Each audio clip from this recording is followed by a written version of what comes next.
Қайырлы күн, колледждің білім алушылары. Сіздердің назарларыңызға психология пәнінен кезекті бейне сабақты ұсынамыз. Бейне сабақты жүргізуші мен психология пәнінің оқытушысы Арыстанбекова Гүлсира Изенбекқызы. Бейне сабақты мына суреттерге назар аударудан бастайық. Біз жас ерекшелігі психологиясын өтіп жатырмыз. Жас ерекшелігі психологиясы адамды жас кезеңдеріне бөліп алады. Соның ең бірінші жас кезеңі, бұл туылғаннан бір жасқа дейінгі кезең, нәрестелік шақты көріп отырсыздар. Бір жасқа толғаннан кейін 3 жасқа дейінгі кезеңді сәбилік шақ деп атаймыз. Ал 3 жас пен 6 жас аралығындағы балаларды мектеп жасына дейінгі кезең деп атайды екенбіз. Бүгінгі біздің өтейін деп тұрған тақырыбымыз мектеп жасына дейінгі балалардың психикалық дамуы деп аталады екен. Негізгі мақсатымыз қандай? Біріншіден, мектеп жасына дейінгі балалардың психикалық дамуына толық нақты сипаттама беру. Мектеп жасына дейінгі балалардың таным үдерістері, сенсорлық дамуы жайында теориялық білімдер алып, осы таным үдерістері мен сенсорлық дамуын диагностикалау, нәтижесі бойынша коррекциялау жұмыстарын жүргізу. Және болашақта осы педагогикалық қызметтеріңізде бүгінгі алған теориялық білімдеріңізді кәсіби түрде пайдалана білуге үйрету. Енді осы мақсат міндеттерге жету үшін біз жоспарымызда мынадай сұрақтарды қарастырамыз. Біріншісі, мектеп жасына дейінгі балалардың анатомиялық физиологиялық дамуы. Екіншісі, мектеп жасына дейінгі балалардың жетекші іс-әрекеті, ойын. Үшінші, мектеп жасына дейінгі балалардың сенсорлық дамуы. Төртінші, мектеп жасына дейінгі балалардың таным үдерістерінің дамуы. Бұл сұрақтар төңірегінде сіздер ізденетін болсаңыздар, колледждің цифрлық білім беру ресурстарында бар оқулықтарды сіздерге қойып қойдым мінекей слайдта. Осы оқулықтардан сіздер мектеп жасына дейінгі балалардың психикалық дамуы жөнінде көптеген мағлұматтарды ала аласыздар. Және үй тапсырмасын орындау кезінде осы оқулықтар сіздерге көмекке келеді. Бірінші сұраққа келейік. Мектеп жасына дейінгі кезең. Мектеп жасына дейінгі кезең бұл 3 пен 6 жас аралығындағы балалар. Олардың жетекші іс-әрекеті ойын болып табылады. Бұл жастағы балалардың психикалық дамуының ең басты қорытындысы баланың мектепте оқуына психологиялық түрде дайындығы болып табылады. Яғни бұл мектеп жасына дейінгі кезең баланы мектепте оқытуға дайындық кезеңі болып табылады екен. Мектепке дейінгі кезеңді басқаша ерте балалық шақтың онтогенетикалық дамуының тікелей жалғасы деп атаймыз. Бұл кезеңде балалар ересек адамдармен қарым-қатынас жасауды және өзінің құрбы құрдастарымен қарым-қатынас жасауды, ойын іс-әрекетінде қарым-қатынас жасауды үйренеді. Осы қарым-қатынас жасау арқылы ол балалар әлеуметтік кеңістікті, яғни қоршаған ортаны игереді екен, таниды екен. Енді мектеп жасына дейінгі балалардың анатомиялық физиологиялық дамуына келейік. Бұл кезде балалар нәрестелік шақ пен сәбилік шақпен салыстырған кезде тез өседі, салмағы артады.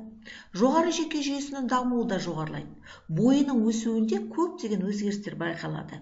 Мысалы, 5 жасында балалар 6-7 см қосса, ал 6 жаста 7-8 см қосып отырады екен. Баланың кеуде клеткасының өсуіне байланысты аяғы мен дене пропорциясы өзгереді. Бұлшық еттері дамиды.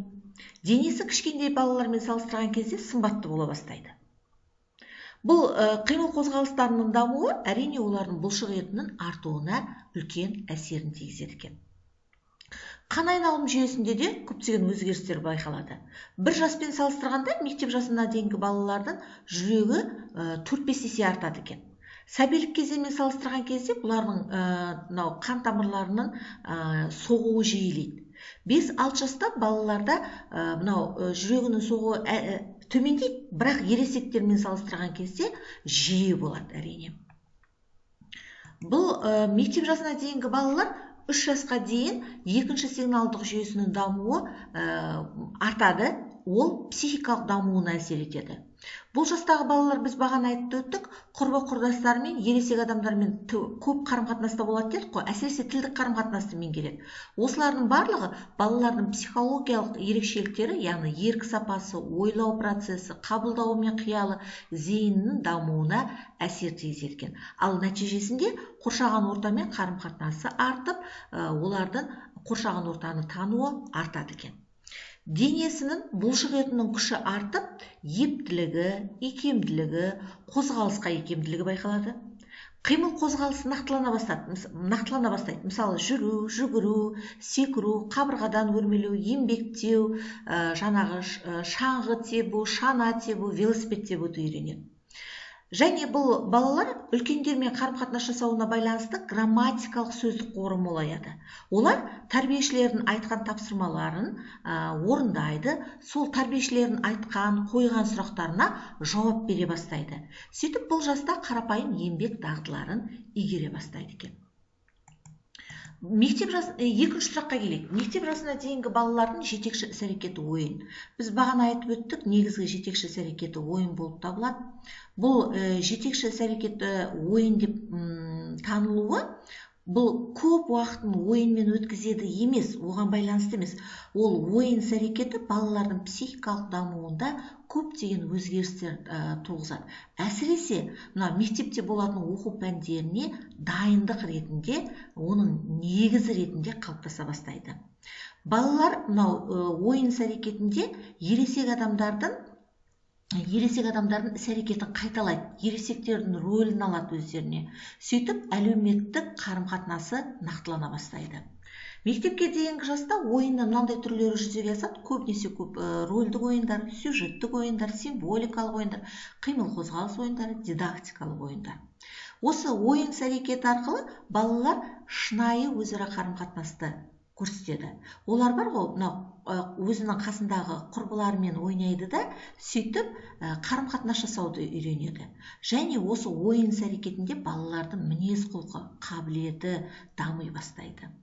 Ойын іс-әрекеті әрине балалардың психикалық дамуына ырықты зейін мен ырықты естің, ақыл ойының, қиялы мен тілдің дамуына көмектеседі екен. Осы мектепке дейінгі шақта балаларда ойын іс-әрекетімен қатар жемісті іс-әрекет түрлері деп айтамыз, солар дами бастайды. Жемісті іс-әрекет түрлеріне не жатады?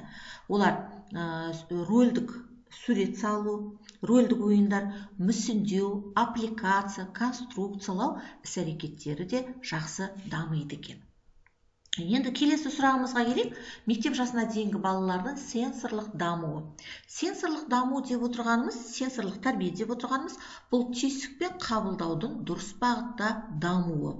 Түйсікпен қабылдау бұл балалардың қоршаған дүние туралы көзқарасының дамуына алып келеді. Яғни балалардың сенсорлық мәдениеті, оның түйсігімен қабылдауының даму деңгейінің алғы шарты болып табылады екен. Мектеп жасына дейінгі балалардың сенсорлық дамуының негізінен екі жағы бар. Біріншісі, заттар мен құбылыстардың әртүрлі қасиеттермен байланыстары жөніндегі түсініктерді меңгеруі, жеке сияқты, балдарым. Екіншісі, қоршаған ортаны толықтай және жекелей қабылдауға мүмкіндік беретін қабылдаудың жаңа әрекетін игеру екен. Бұл мектеп жасына дейінгі балалардың сенсорлық тәрбиесінде заттық үлгілерді қолданумен сенсорлық эталондары негізгі болып табылады. Ал сенсорлық эталондар дегеніміз қасиеттер мен қарым-қатынастардың әр түрінің негізгі жеке түрлері жөніндегі адамзатта қалыптасқан түрлері. Бұларға түс, пішін, заттардың шамасы, олардың кеңістіктегі орны, дыбыс күші, уақыт аралықтарының ұзақтығы, тағы басқалар жатады екен. Балаларда сенсорлық эталондарды таныстырып, оларды сенсорлық тәрбиемен бірлестіре жүргізу мектеп жасына дейінгі балаларды сенсорлық тәрбиелеудің басты міндеттері болып табылады екен. Енді жоспарымыздағы 4-ші сұраққа келейік. Мектеп жасына дейінгі балалардың таным үрдістерінің дамуы. Енді бұл таным үдерістері мектеп жасына дейінгі балаларда әрине ырықсыз сипатта болады. Мысалы, ең бірінші балалардың зейіні ерте байқалғанымен ол әлі де болса ырықсыз болады. Енді ырықты зейінді дамыту қажет. Бұл кезде ырықты зейінді дамыту үшін мектеп жасына дейінгі балаларда тәрбиешілер, әсіресе көп былай деп айтып отырады, назар аудар, маған қараңдар, зейін аударыңдар деп отырады. Сонда балалар осы зейін аудару арқылы олардың ырықты зейіні дами бастайды екен. Мектепке дейінгі кезде ес процесі де күрделене түседі.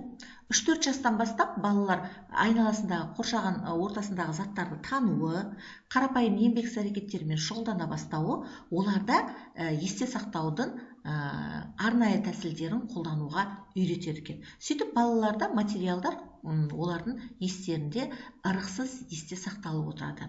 Мектеп жасына дейінгі балалардың қиялы да оларда ырықсыз түрде болады.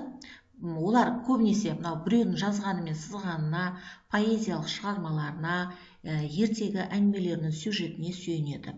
Осы кезде олар өздерінше ертегілер, тақпақтар ойлап шығара бастайды. Бұлардың барлығы мектеп жасына дейінгі балалардың қиялының дамуына көмектеседі екен. Енді ойлау процесіне келейік. Ойлау процесі әрине бұл кезде көрнекі бейнелік түрде болады. Олар заттар мен құбылыстардың тек бір жақты ғана белгілерін танып біледі.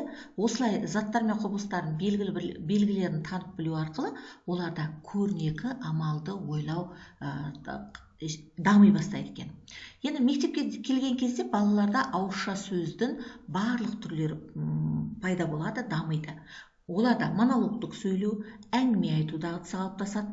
Және сонымен қатар эгоцентрикалық сөйлеу қалыптасады. Бұл эгоцентрикалық сөйлеу дегеніміз балаға әрекеттерін жоспарлап, жүйелеуге көмектеседі.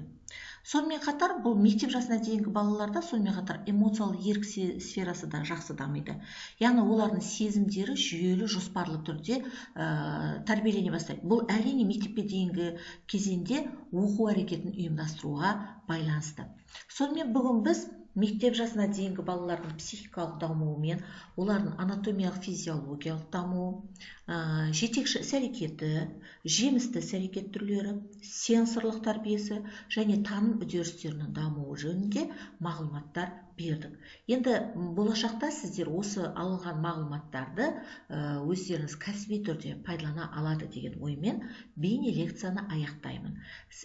Назар аударып тыңдағандарыңызға рахмет.